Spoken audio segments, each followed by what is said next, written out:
Hey everybody, welcome to Pop Culture Philosophers. I'm Rockin Robbie Billups, and it's time for the weekly comic book review.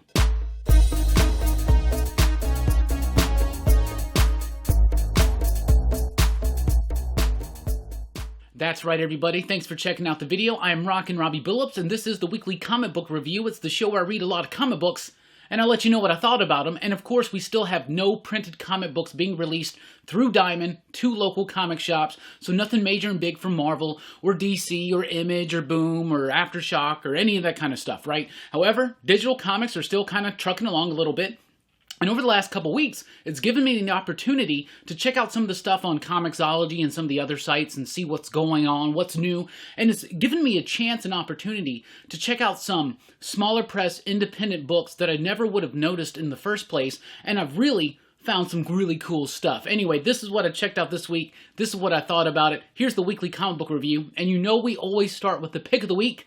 This week's pick of the week, Friday Number 1. Friday Number 1 is a new book available on panelsyndicate.com. It's written by Ed Brubaker with artwork by Marcos Martin and coloring by Munsta Vicente. I absolutely loved this book. Brubaker is dubbing this book a post-YA book, a post-young adult book, right? So apparently, and you find out in the afterword of this book, Ed Brubaker had a summer where he just fell in love with all these like young adult detective stories, right? We're talking about stuff like Encyclopedia Brown, Harriet the Spy, that kind of stuff. You know, in my recollection, you know, things like Hardy Boys and Nancy Drew and stuff like that, right? Well, Ed Brubaker's always had the story going on in the back of his head was what happens when they grow up.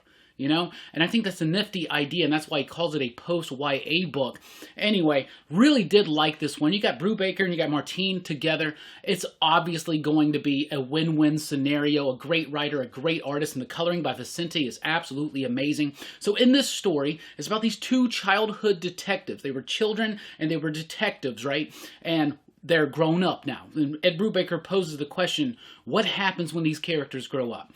So one of them goes off to college, one stays in that town and continues kind of being the small town detective, right? Well, the one of them, she comes back and there's this drama, there's something that's between them, so it's got that, and it's got it down packed. The one kid's just wanting to go like everything is normal, and then there's something between them, something that's left to be discovered in future chapters.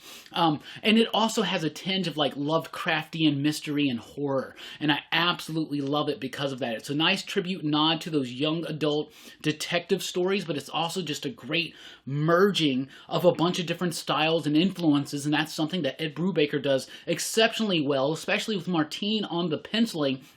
Absolutely great artwork, excellent composition and layouts like you expect. Vicente's coloring, perfect in tone and atmosphere. It's gloomy when it needs to be, and it's nuanced and tragic when it needs to be as well. I was very impressed with this book. Very, very impressed. And it was a surprise release. No one even knew it was coming. But it dropped today on panelsyndicate.com, and you can download it, and you can pay what you want for it. That's the Panel Syndicate model right there. It's Marcos Martin. It's Brian K. Vaughan. It's basically creators selling directly to you, the consumer. It's a great book, and if you are fiending for something new and rich and great to read, get on panelsyndicate.com, download Friday Number 1. You won't regret it. Also, we got a new ComiXology original this week, Lost on Planet Earth Number 1. Definitely wanted to check this out because of the creative team. It's written by Magdalene Visaggio with artwork by Claudia Aguirre, Zach Sam on the lettering, Joe Corallo on the editing. Joe Corallo is a great editor and writer in his own right. He was the writer of She Said Destroy, the Vault comic book. So this was great. It's the exact same team almost for the most part from Morning in America, the only press book that Mags did with Aguirre. Absolutely liked this book. I thought it was super cool. It's kind of like Visaggio's tribute to Star Trek in a little bit, but there's something else in there. So it's about this woman who her whole life, she's been trained. It's set in the future. She's been trained. She's been thinking, I'm going to enter the academy. I'm going to join the fleet, and I'm going to become the best captain there ever has been. And then all of a sudden, right at the moment where it's about to come to fruition, she kind of has a panic attack and realizes, I don't know if I really want to do this or if this is just something that I felt like we were supposed to do. Like I was supposed to be a captain in Starfleet, basically, for lack of a better term there, in the fleet. And so she kind of goes through this identity crisis and she kind of just wigs out and freaks out and just goes away and says, I just want to do my own thing and figure out who I am and get my identity that way. So it's got a very strong thematic relevance that really appealed to me. I really liked the writing. Like Mags Visaggio usually does, great, snappy, witty dialogue. The artwork by Aguirre is great.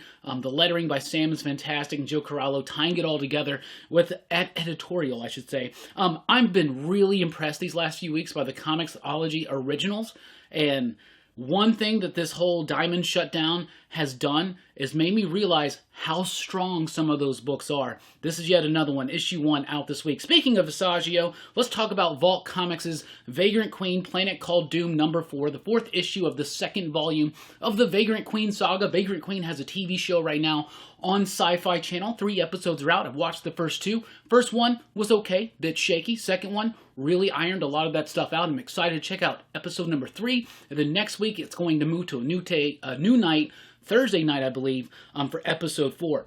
Anyway, this second series of Vagrant Queen, I think, started off way stronger than the first one, and 4 issues in, it's really delightful. I like it. I don't think Jason Smith's artwork is necessarily going to be for everyone, but I think with the added benefit of Harry Saxon's coloring, it adds texture to what could feel like being a little just simple artwork, but it also has some really great dynamic perspective and angles at certain times, so I don't want to downplay the artwork, but the strength of this story is the characters that have been created by Magdalene Visaggio. The characters of Elle and Isaac are great. They were apart, now they're back together. That banter, that chemistry just keeps getting better, and I'm really liking this book. I think it's solid. Vagrant Queen, Planet Called Doom #4 is available from Vault Comics today. From DC, we have the 2nd chapter of The Batman. The adventures continue. So this is picking up from Batman the Animated Series and the new adventures of Batman and all that stuff, and this is what's happening next, right? It's written by Alan Burnett and Paul Dini, and it's got artwork by Ty Templeton. Ty Templeton did pretty much almost all of those Batman Adventures books for the most part. He didn't do all of them. Okay, let's just say that. Anyway, it's got a very classic, fun Batman animated feel, and it's the stories that take place at the end of the series pre-Justice League, I should say, right? Because Justice League kind of continues it on just a little bit. Anyway, Chapter 1 came out a couple weeks ago. Chapter 2 is out this week. This is a digital-first comic book from DC. It's meant to be printed in a physical copy. It was supposed to be at the beginning of May. Obviously, that's going to be delayed, but if you can't wait, you can check it out right now. Each chapter is only $1. The first chapter was cool. The second chapter was a great conclusion to that first story. So what was set up in Chapter 1 really gets wrapped up very efficiently in Chapter number 2. It's great. You can read it, and you hear Kevin Conroy's voice. Kevin Conroy actually did an Instagram DC reading of Chapter 1 that was really, really nifty, but I like it. It's got Lex Luthor. It's tying everything in, and it's got, and I'm pretty sure they're introducing the Batman animated version of Jason Todd. Pretty sure. We don't know this for sure yet, but y'all read it and let me know what you think. I'm pretty sure that's Jason Todd. So that's something to get excited for. And if you're waiting for the print edition, it will come eventually. And it's pretty fun. It's not going to blow your mind away or anything, but the best part is that each title page has a title card that's done in the style of the old school Batman animated series. And that's probably one of the best parts. DC also released Teen Titans Go to Camp #8, Chapter 8. This one is free, so that's why I read it. I was like, why not? You know, if I'm only going to get one DC book every couple weeks, and it's barely a book, it's just a chapter, it's like half a book.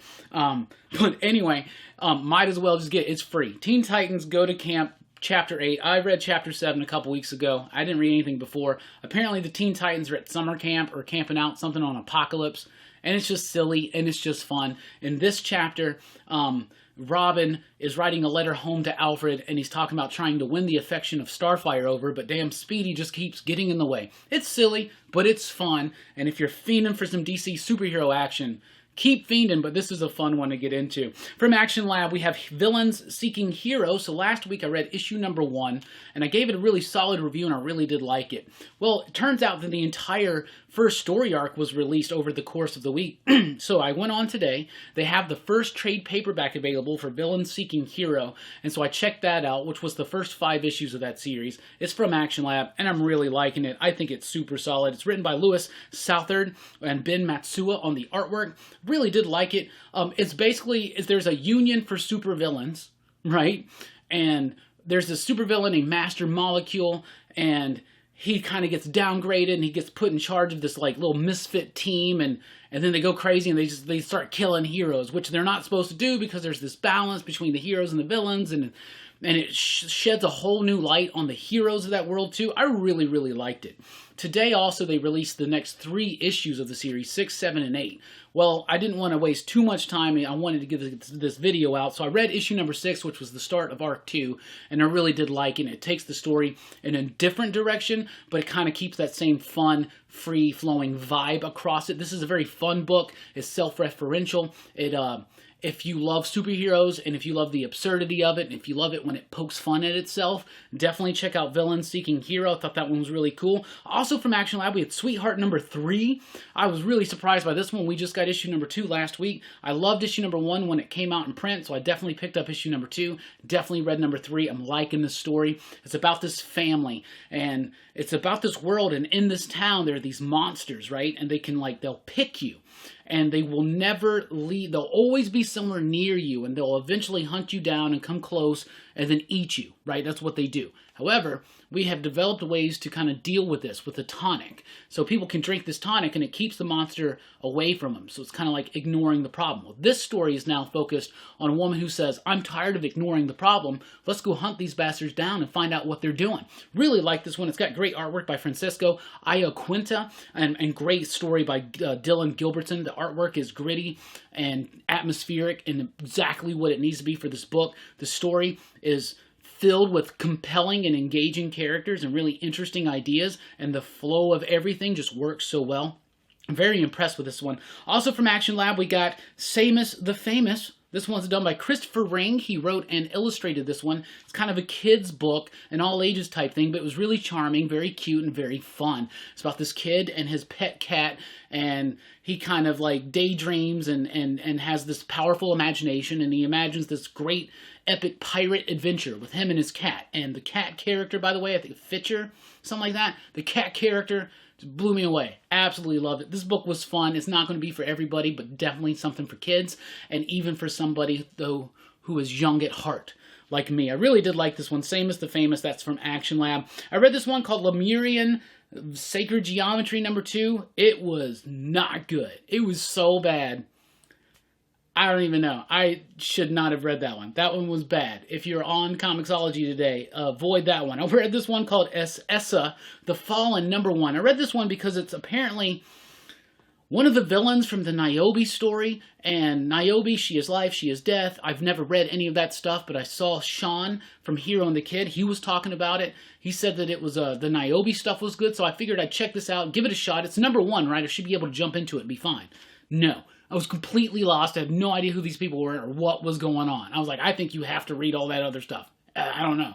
Art was really cool, though. Art was cool, had some really cool ideas, made me more interested in trusting Sean and checking out this Niobe book. If you've read Niobe, let me know if it's good in the comments down below.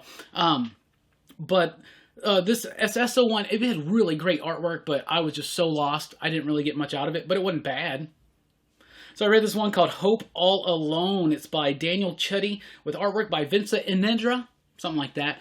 This one was really cool. It's got a very manga feel to it. The artwork was gorgeous and amazing. It's a post-apocalyptic scenario, and it's about this little girl who's been surviving on her own throughout this. She's lost her family. She's out there alone in the wastelands of Russia. She meets up with these people. Something happens there, and then she's just alone, right, in this post-apocalyptic wasteland. And then she meets a robot, and there I think a friendship's about to spark up. It's kind of like Iron Giant in a post-apocalyptic world. It was really cool. I really liked it. It was charming. It was tragic. It was nuanced, and that artwork was fire. If you like manga, I think you should check this one out. The artwork was really solid. Our Neverender number 1. This one is from Devin Kraft. I was so impressed with this book. Very simple story. It's a kid. He likes to get in fights. He doesn't fit in. He's an outcast. He doesn't know what he wants to do with his life. All this kind of stuff. He's got an abusive father. He's just trying to be out there and escape. One of his best friends is this doctor. It's kind of like almost a Back to the Future kind of vibe, but even with a more like dysfunctional family, I should say.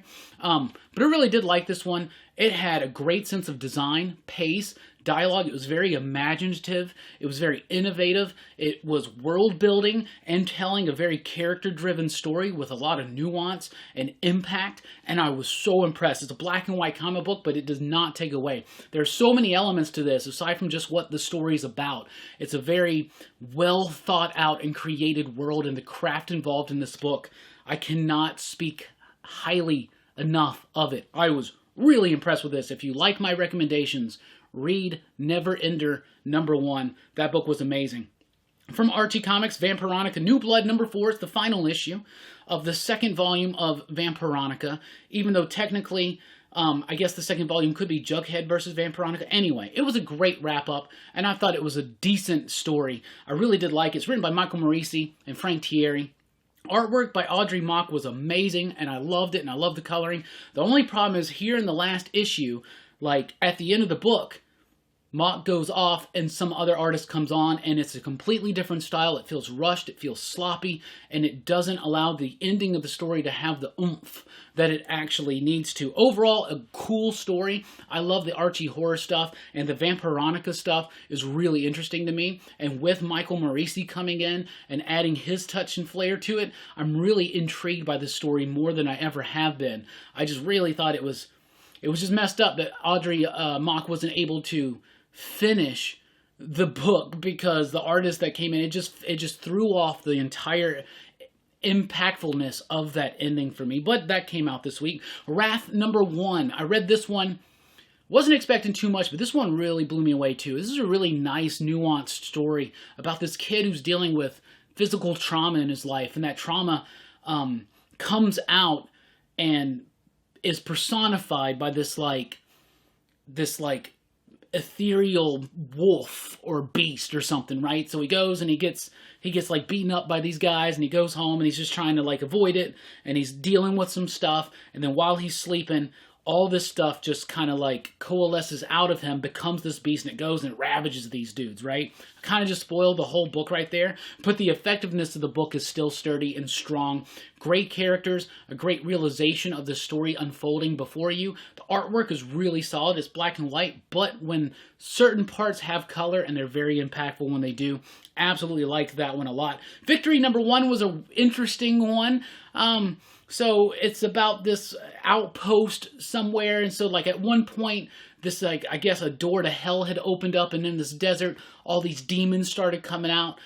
So it was a big deal at one point. Now, years later, there's only a tiny little crack, and every once in a while, a demon will come out. So you get all these people out there in these outposts guarding, but like nothing ever goes on now, so they kind of get bored. They're kind of nonchalant about it. Then all of a sudden, this giant like skeleton just comes running at them and starts like destroying stuff and creeping it out, and you don't even know as you're going. It's such a wild ride. I really liked it, but it was a little hard to follow exactly what was going on at times. It's very choppy in how they're telling the story, but by the end of it, you kind of get a good sense of what's going on. But this story was a wild ride, and I had a lot of fun with it. This giant running skeleton that's just eating people and growing meat back and losing it and getting blown up, and it is crazy. It was wild. I had fun with that one. If you like the wilder side of things, check that out. Mall of Justice #1. This book blew me away. I was not expecting much of this. This book is cool. It's about this dude, maybe slightly deranged. He's at a mall. He thinks he's some kind of like barbarian warrior type thing, and he sees everything as a fantasy world around him, but he's really just at a mall. He sees this giant beast attacking kids, holding on to kids, things like that. So he goes and just has this big epic battle. Turns out it's the Easter Bunny. Really fun stuff. Really liked this one. It was so much fun. It was zany. It was wild. It was hilarious. That one was really, really solid. Mercer, Pursuit of Honor. I read that one. It's cliche, boring, not really interesting. It's about these dudes, part of a military outfit. They're fighting terrorism.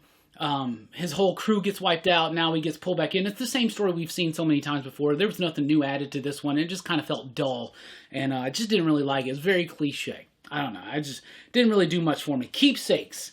Believe this is a one-shot, but I hope it's not. I hope it continues on. Keepsakes was awesome. Keepsakes is a horror anthology that I had a lot of fun with. Different artists on each story. There's 3 different stories and a framing story. It's about these these two kids, their father dies or whatever, and they go and like they're clearing out this massive collection of just odd, weird shit that he has, right? And so they're finding all these things, and as they find certain objects, it tells the story behind that object. They're all real fun, short, quirky, unnerving horror stories, right along that vein of something like Sink or Ice Cream Man. If you're fiending for those books, definitely check this one out. Keepsakes #1. I loved it. I want to see more of this. The Millennials. It's kind of like a new superhero book called The Millennials, and I was like, you know, I thought, man, a superhero book called The Millennials, this is probably not going to be too good. I shouldn't read this. But I bought it anyway, and I read it. It wasn't very good. It's completely not interested. It was over the top. I have no idea what's even going on. I barely even remember it. Didn't like that one. Avoid that one. Nun Assassin. So I was like, you know what? Nun Assassin. That sounds like a weird enough idea. I looked at the artwork. It was very rough, scratchy, gritty, black and white, interesting, stylized. I was like, you know what? I'll give this a shot. Halfway through the book, I'm like, it's a bit unclear through the artwork exactly the flow of movement and what's happening in the story. But there was still something compelling about it to me. And then we got to the last half of this book, and it completely went bonkers off the rail and lost me. I just cannot recommend this book. But I would say that I didn't write down the cat's name who did it. The art's really solid. It could really, I feel like it could benefit from learning a little bit more about sequential storytelling. I'm not saying he doesn't know what he's doing, but it was really hard for me to follow the action of the story. Even though the art was very aesthetically something that was pleasing to me. But then when it got to the end of the story, it just kind of lost me completely. And Streamliner is one from Magnetic Press. I believe it actually released on Tuesday.